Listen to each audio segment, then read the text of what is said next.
Olá, muito bom dia. Está no ar aqui pela Rádio Progresso de Montenegro, exatamente às 11 horas e 33 minutos. O estúdio aberto aqui, programa que vai ao ar sempre de segunda a sexta na grade de programação da Rádio Progresso de Montenegro. A gente vai trazer notícias aqui do Vale do Rio Caí, de Montenegro, onde está a sede do Grupo Progresso de Comunicação do Brasil e do Mundo. Temperatura 27 graus, tempo bom, céu azul aqui na cidade de Montenegro. Está aqui comigo João Batista Teixeira. Bom dia, Teixeira. Bom dia, Adriano. Bom dia aos internautas. Estamos aqui para mais uma revista de informações, né, Adriano?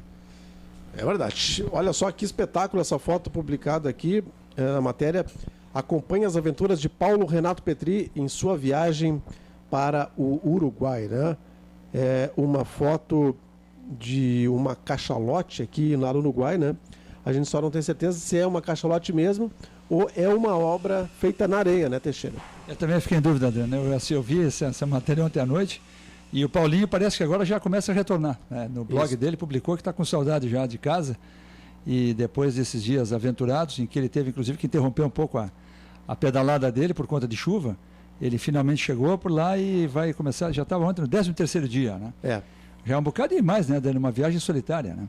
Eis que o filho dele o acompanharia, mas se machucou, quebrou o braço. Como disse a mãe dele, literalmente caiu do cavalo, né? Sim. E fraturou o braço, não pôde acompanhar o pai. Então o Paulo planejou longamente essa viagem e me parece que já começa a retornar, que tem um excelente retorno. E a gente vai atualizando, né, Adriano? Exatamente. Dia a dia vamos colocando aí por onde anda o nosso querido Paulo Petri. Muito bem, 11h35, olha só, por incrível que pareça, uma das grandes tradições da Serra é a atração turística, virou atração turística aqui na região, né? Um parreiral lá do Pareci é uma das atrações turísticas aqui da região para visitação. As pessoas podem ir lá olhar e colher e depois pagar pela fruta, né? Normalmente se associa os parreirais à serra, né? Às encostas, né? Mas é preciso lembrar o processo histórico, os imigrantes pegaram as piores terras, né? Era o que sobraram aqui, o vale embaixo, os alemães tomaram, e já estavam primeiro os açorianos, os portugueses. Então, os alemães, a partir de 1824, pegaram as áreas mais privilegiadas, e o que restou, onde havia ainda os bugres, né, acabaram destinando, sobretudo, não só aos italianos, mas sobretudo aos italianos. E, portanto, eles trouxeram essa cultura mais que milenar de cultivo da uva, né? Eis que o vinho é um produto do homem muito antigo, há registros aí antiquíssimos, né? E os italianos, então, utilizaram aquilo de que dispunham. Mas a uva, Adriano, depende fundamentalmente de duas coisas. Claro, primeiro, da técnica, né? É preciso, seja por tradição ou por ciência. Mas a outra coisa fundamental é o solo. E a terceira é o sol, né? Inclusive, a própria forma de plantio, ela está intimamente ligada à insolação. Por isso é que os vinhos brancos, em geral, são produzidos em regiões mais frias e os tintos são produzidos em regiões mais quentes. Em geral, se fala de grandes vinhos tintos na Austrália, na África do Sul, na Califórnia, mesmo na França, Espanha, né? Já não se fala, hoje está um pouco alterado por conta da técnica, mas não se fala muito em grandes vinhos na Alemanha, por exemplo, vinhos tintos, né? Embora hoje já se encontre bons vinhos tintos por lá. Mas, em geral, o vinho depende muito... Aliás, o vinho das altitudes e de pouca chuva é o melhor vinho que existe, né? Quem vai ao Chile, por exemplo, sabe que lá no altiplano é o grande vinho, né? Quanto mais alto, quanto menos chover, melhor. E aí, bacana, uma atração, né? Aliás, o Pareci é encantador e tem uma série de possibilidades turísticas aí, pouco exploradas, mas agora digamos assim, com a apropriação do saber, Adriano. Porque não é uma administração que faz um grande município, é o próprio povo, né? Nós temos que sair, parar de imaginar que são administrações que transformam as coisas. São as próprias pessoas, são elas que dão a sua grande participação, e com vida comunitária, com desenvolvimento, com inteligência, com empreendimento. E bacana demais isso aí. O Pareci tem tudo. Só quem passa na estrada aqui na RS, Adriano, já vê o quão bonito é e quão bonito vai ficando cada vez mais, né? Muito bem, 11h37, mais uma notícia aqui do portal JP News, uma notícia que já em 2 publicações já atingiu mais de 500 visualizações. O DEFAP paralisa a obra no Lago do Parque Centenário e a Prefeitura terá que recuperar a área. A intervenção junto a um dos lagos do Parque Centenário para canalização de esgoto não teve aprovação do Departamento de Florestas e Áreas Protegidas do DEFAP. A informação é do técnico da unidade de Montenegro, Edson de Oliveira. Conforme Edson, antes de executar qualquer tipo de trabalho no local, a administração deveria ter solicitado anuência ao DEFAP. Na tarde de ontem, o técnico esteve reunido com o secretário municipal de Meio Ambiente, Clóvis Domingues, e solicitou que a obra fosse paralisada. O pedido foi acatado. Também aqui no portal JP News já está a versão da prefeitura, versão oficial da prefeitura.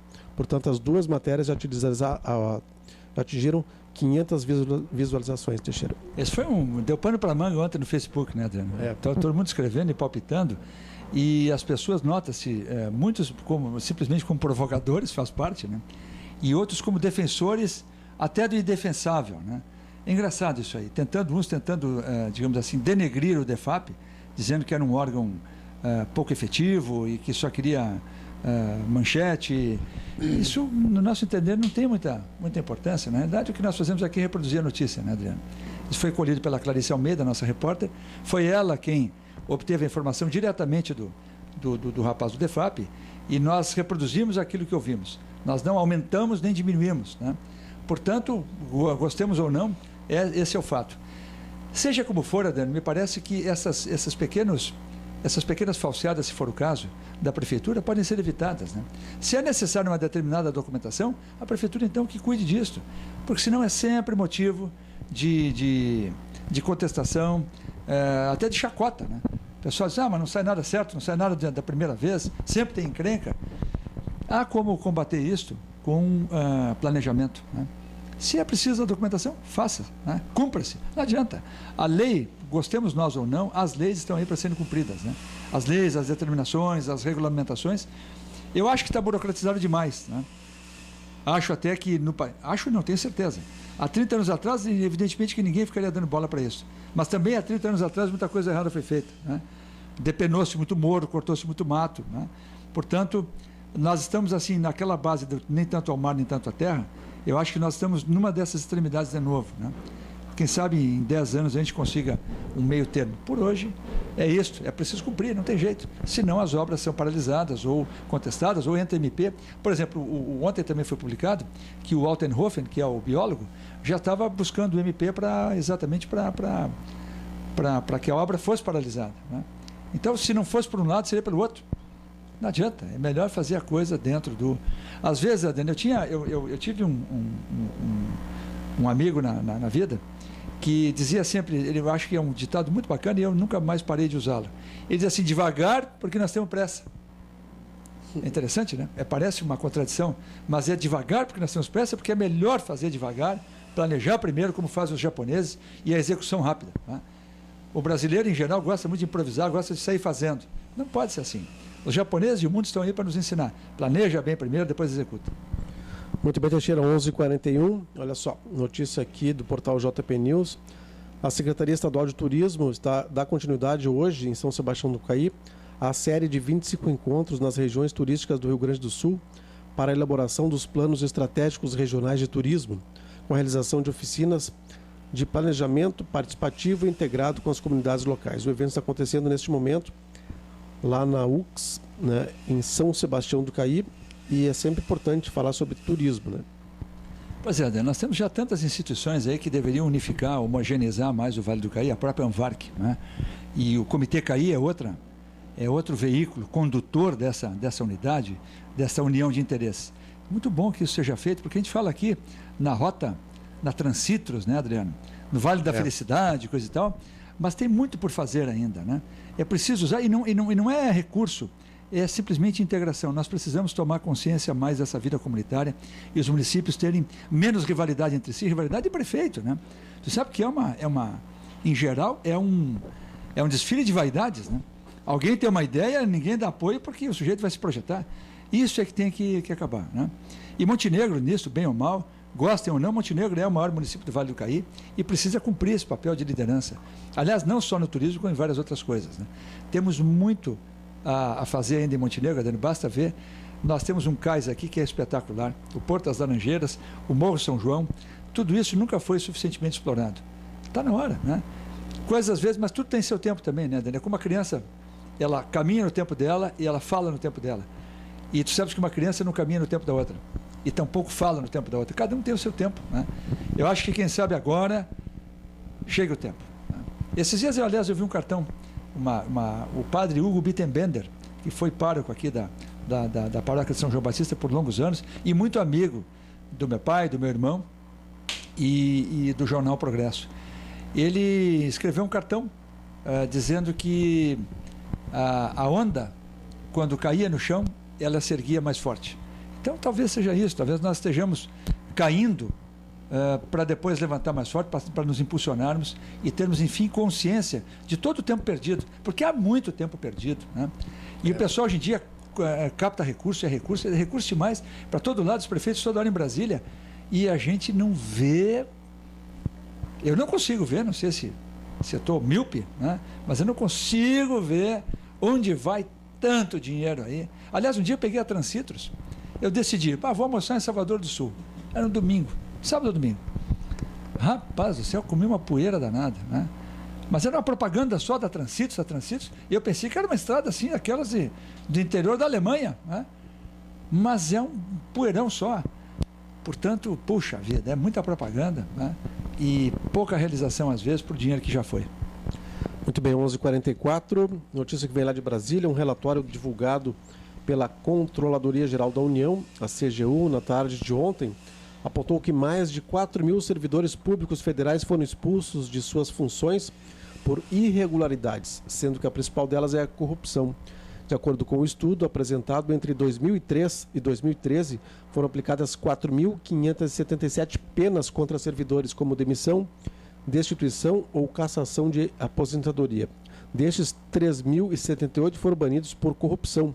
1.025 acumularam cargos ilegalmente, abandonaram o emprego ou não compareciam com frequência. O restante dos casos refere-se à participação societária de empresa privada e negligência. Sabe, Adriano, nós tivemos no Brasil um sujeito chamado Stanislau Ponte Preta, né? Ele era um camarada irônico, escrevia muito bem, e ele, num determinado momento, aliás, não foi ele não, eu acho que foi, não, esse foi o Stanislau, bom, que não seja, mas um deles, ou se era o Porto, não me recordo agora, o Sérgio Porto, quem sabe, ele dizia o seguinte, que ou moralizamos o Brasil, ou locupletemo-nos todos. O Brasil tomou a segunda via, né? Porque não moralizou. Então hoje desmoralizou-se, caiu por terra, não em desuso ainda, mas caiu por terra a história de que os políticos são os corruptos, né? Hoje a corrupção é generalizada. Então, por isso que eu ontem dizia no programa aqui, tem um determinado momento que é preciso fechar para balanço. E esse fechar para balanço, alguém vai dizer, mas como é que se fecha um país para balanço, né? Fecha dizendo, chega de mentira, chega de propaganda, chega dessa conversa mole, vamos botar em cima da mesa os números reais, os números verdadeiros, e não os fantasiosos que os governantes de todos os quadrantes utilizam. Se tu assistires a propaganda política, pode ser o pessoal do PSDB, do PMDB, do PT, olha, tu pensa que tu está morando na Suécia, né? Bom, mas os caras fizeram coisas aí que, como eles são competentes, olha, não se salva. Se botar na peneira, resta pouco, viu, tia? Como dizia lá o Chico Buarque de Holanda, não estou fazendo aqui uma acusação, mas é só para, metaforicamente, né? Para não ser mal interpretado, já dizia lá a música do Chico Buarque, se gritar, pega ladrão, não resta um, meu irmão, né? Não está, às vezes, muito longe disso. Ok, Teixeira, 11h46, olha só, chamado de sucata pelo prefeito de Porto Alegre, Fortunati, avião que faz a rota Porto Alegre-Miami vira alvo de reclamações dos usuários, né? Isso foi, chegou essa rota aí como uma grande novidade, ligando Porto Alegre a Miami, e agora está sendo alvo de muitas reclamações. É um Boeing 767 da companhia aérea americana que não tem monitores individuais nos assentos, apontam os usuários, entre outras denúncias, né? Bom, meus caros amigos, quando vocês entrarem numa aeronave aqui no Brasil, né, imaginando estarem sentados no que há de melhor no mundo, saibam que boa parte das nossas aeronaves já rodaram aí há alguns anos em outros países, né? Nós somos herdeiros daquilo que não serve mais para eles. A atualização eles atualizam lá e nós continuamos usando aqui, né? Mas fazer o quê? É país de segunda linha, né? Não adianta se iludir. E se o Brasil quiser realmente reclamar da aeronave, devia ter mantido a Varig. Deveria ter depurado, porque as grandes companhias do mundo, a quem pertence a Lufthansa? A quem pertence a Air France? Governo? Claro, são companhias estatais. Então o discurso, o pau que dá em Chico não dá em Francisco. A discurseira toda de que o Brasil, não, tem que privatizar, tudo isso foi ideologicamente maquiavélico. É certo que muitas vezes tem que privatizar, mas não para cair na mão dos espertalhões ou simplesmente para nos colocar na mão de terceiros. Tu sabes que eu acho que foi a Delta Airlines, ou a American Airlines, a que chegou a agradecer ao Brasil pela recuperação financeira, porque o Brasil foi fundamental para que ele se reerguesse, né? Tal a quantidade de gente que sai daqui para ver o Mickey, né? Estou brincando aqui, mas o pessoal vai fazer compras em Nova York, né? É um sonho dourado, né? O sujeito diz, eu vou para Big Apple, vou lá ver, vou Natal, vou cantar Merry Christmas lá no pé da árvore, né? São coisas que são lastimáveis, né? Mas isso vem da década de 70, de 60, em que a gente se rasgava para ter uma calça Lee, né? Para ter uma Levi's. E o pessoal chegava aqui, calça de sujeito que é vaqueiro, né? Aquelas calças foram inventadas para vaqueiros, e aqui o pessoal usava em reunião social. Só faltava em baile, em formatura de calça de vaqueiro, né? Mas isso tudo é longo, isso vem lá de trás, tia, e chegamos onde chegamos, né? Qual é o nosso desiderato? O que as pessoas sonham em fazer? Elas sonham em falar inglês e comer batata frita e cheeseburger num fast food qualquer de Miami ou lá de Nova York, né? Não que isso seja ruim, culturalmente falando, é bom, né? Mas não da forma como foi colocado aqui no Brasil, em que o pessoal vai para dissipar dinheiro. Aliás, a nossa dissipação de divisas com esse turismo quase que irresponsável é astronômica. Muito bem, Teixeira, são 11 horas e 49 minutos. Chegou a hora de falarmos de esporte aqui no Estúdio Aberto. Notícias da dupla Grenal. Além, logicamente, do Bola Mar, a gente chama atenção para a matéria que traçará um perfil das equipes que participam, das cidades que participam do Bola Mar 2014, na edição de amanhã do Jornal Progresso. Na dupla Grenal, o Forlan deixa o Inter para atuar no exterior. E no Grêmio, o Ederson Moreira diz que não será refém de um único esquema tático no Grêmio. O Renato já usou essa tática, né, de mobilidade, de usar vários esquemas táticos durante alguns jogos, né? Pô, vamos começar pelo Internacional aí. Tu vai chorar a cena do Forlan? Mais ou menos. Ah, é? Tu vai ficar meio viúva? Não, mais ou menos. É. Mas ele deu o quê? O título do Gauchão pro Inter. O Gauchão jogou bem. Ele está indo pro Japão, né? Estados Unidos. Ah, é mesmo? É. Olha, vai encerrar a carreira lá ganhando mais uns trocados, né? E o caso do Anderson Moreira aí, o treinador do Grêmio. Adriano, isso tudo é um certo discurso. Mas se nós imaginarmos o futebol como algo lá não muito diferente de basquete, de vôlei, de handebol, é claro que tu tem que ter um pouco de estratégia diferenciada quando tu enfrenta um time fraco, um time forte, né? Um time que tem Eu acho que jogar sempre do mesmo jeito não é lá muito inteligente, né? Como, aliás, o próprio Tostão defende isso sempre, né? Nas crônicas dele, ele defende. O Mário Sérgio também defendia isso. São duas referências aí intelectuais do futebol. O Mário Sérgio e o Tostão são pensadores, né? E eles dizem, olha, não dá, tem que ter realmente formas diferentes de jogar. Eu concordo com isso. Aliás, o futebol deveria tornar-se talvez muito mais dinâmico se permitissem a entrada e saída de jogadores, né? Sim, é verdade. É verdade. Como no basquete, o cara entra e sai à vontade, né? No futebol, não. O sujeito tem que ficar lá, saiu, não volta mais, máximo de 3 substituições. Eu acho uma coisa superada para um campo tão grande. E para uma dinâmica, não sei se seria um problema de televisão, né, Adriano? Por que isso é mantido até hoje, né? Quem sabe no futuro o futebol se altere, a FIFA aprove isso e possa substituir, ou mais substituições, ou o retorno. Eu acho que seria melhor, né? O time está ganhando, joga de um jeito, o time está perdendo, joga de outro. Tornar a saída do camarada irreversível, por quê? Não acho legal. Muito bem, 11h52, bem, a onda de crack está disseminada em todo o Brasil, principalmente no Rio de Janeiro, né? Agora o Ministério da Justiça está prorrogando a permanência de tropas aí do Exército em favela do Catete, lá no Rio. A tropa ocupa a comunidade desde maio de 2012, com o objetivo de combater a venda de crack. A que ponto chegamos, né? Pois é, Daniel, o pessoal vai secando gelo, né? Eu acho que essa história... Todo o crescimento do aparato policialesco é uma das razões pelas quais eu não apoio vídeo monitoramentos e essas coisas todas, porque eu acho que nós estamos gastando dinheiro no lugar errado. Claro. Nós precisamos cuidar das famílias, precisamos cuidar da nossa juventude. E nitidamente ela foi descurada, tanto uma quanto a outra. E nós temos, Adriano, no próprio país, uma propaganda permanente do sexo irresponsável, por exemplo, né? São contradições, o Brasil está afundado em contradições. Eu te dou duas. O sexo irresponsável é responsável por nascer, certamente. O irresponsável é responsável pelo nascimento de muita criança indesejada e que depois acaba no abandono. Abandono dos abrigos do Estado, e o Estado hoje é lento para permitir as adoções. As crianças, em geral, só podem ser adotadas 2, 3 anos de idade, quando já sofreram horrores. Então, a justiça dá a possibilidade de que a avó, o tio, o sobrinho, não sei quem, possa eventualmente ficar com a criança, e a criança vai sendo traumatizada e traumatizada. O Brasil vem colhendo a má semente, o joio que plantou, né? É puro joio, né? Tem mais joio que trigo em certas regiões do país. Nós temos o banditismo todo em Vitória, no Espírito Santo. Agora, todo esse drama lá em São Luís do Maranhão. Regiões aí bem complicadas, favelas em São Paulo. Não que as pessoas pobres possam ser associadas ao crime. Claro que não. Isso é uma injustiça. Predomina os trabalhadores. Pega lá, tu vai numa favela de São Paulo, tu vê o sujeito se de manhã cedo saindo, vai trabalhar na construção civil, como faxineiro, no escritório. Não tem condições de morar melhor. Mas são pessoas de excelente formação moral, né?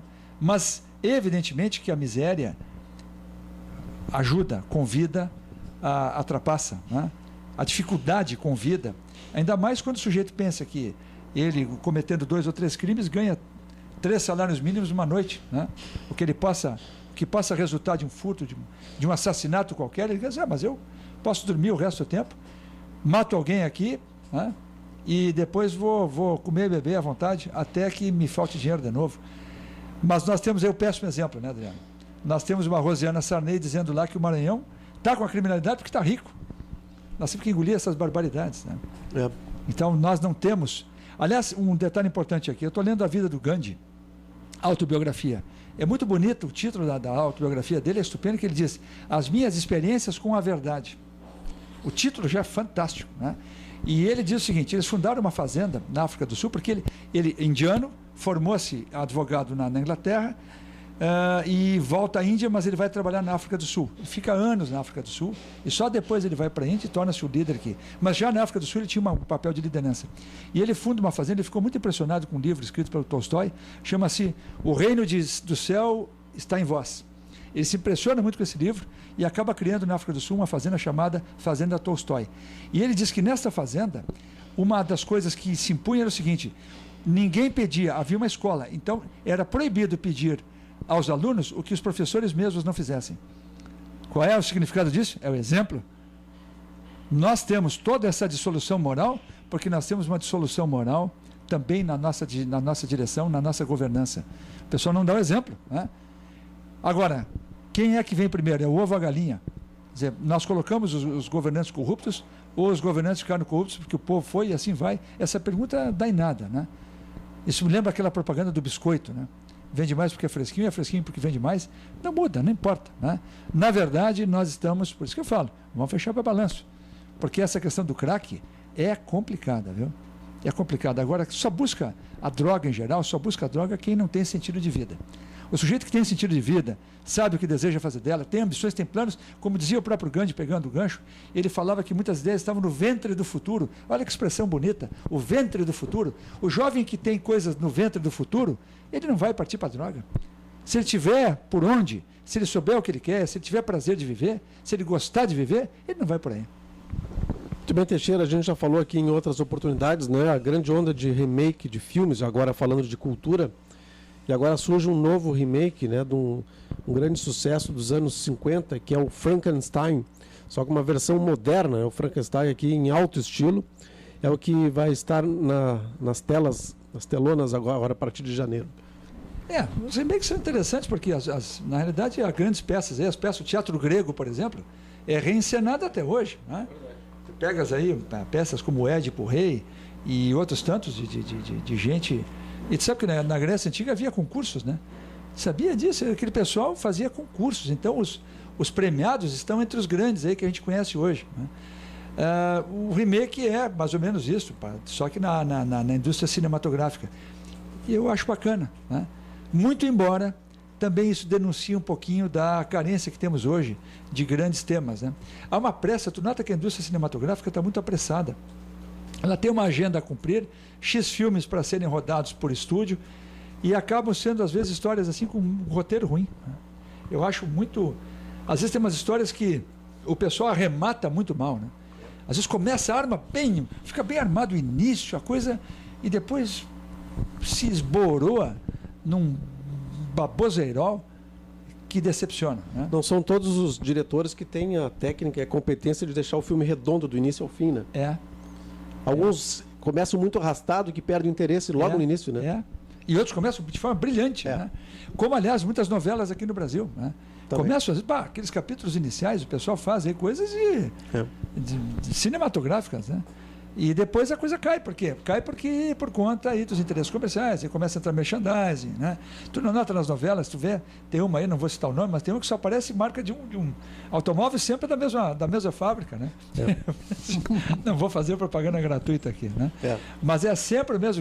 Aí entram os interesses e o pessoal começa até a forçar o escritor a mudar a novela, né? Aí não pode matar aquele, porque o cara... Aí tem uns que entram como papéis... bem coadjuvante e quase vira o protagonista, porque o protagonista fracassa. Teve uma aí recente que aconteceu isso, né? A atriz principal era uma novela do Manuel Carlos, ela não segurou a onda, né? Tiveram que mudar. O próprio Manuel Carlos mudou porque a Helena dele não deu certo, né? Aliás, as novelas dele sempre tem Helena, né? Agora sempre tem. A personagem principal é a Helena, agora vem outra aí. Vai substituir a novela das 9, né? É a Helena, de novo, aí, que vai ser cumprida pela moça aquela... muito talentosa, filha da Gaúcha, aí não me lembro o nome dela, casada com o Alexandre Borges, agora me foge o nome dela, né? Começa com a menina aí, que é a Marquezine, né? Ela começa jovenzinha e depois ela se transforma não me lembro agora aqui, mas enfim, ela é filha de matriz gaúcha, né? Muito bem, Teixeira. Bem, ficamos por aqui com o nosso estúdio aberto. Muito obrigado pela participação mais uma vez. Voltamos amanhã, né? Não, amanhã é o Edgar de Oliveira. Amanhã, graças a Deus, para quem nos assiste aí, nos ouve. Edgar de Oliveira. Amanhã muda, né? Amanhã sai Cafurinha e entra Garrincha, né? Vem uma outra pessoa aí, chama-se, todos conhecem, Edgar de Oliveira. Na segunda-feira, o Fá Brasil. E eu, em geral, só faria as terças e quintas, né? Mas estou cobrindo as férias do Ernesto Lauer, né? Ernesto Lauer, volta, Ernesto Lauer. Um abraço a todos e uma boa tarde. Muito obrigado. E amanhã, né, Adriano? Não percam a edição do Jornal Progresso. Com os nossos queridos 10 mil exemplares em 10 municípios do Vale do Caí. E agora colocando aqui a boa música da RPM Rádio. Isso, a Rádio Progresso de Montenegro, que só traz, logicamente, a boa música. Até mais.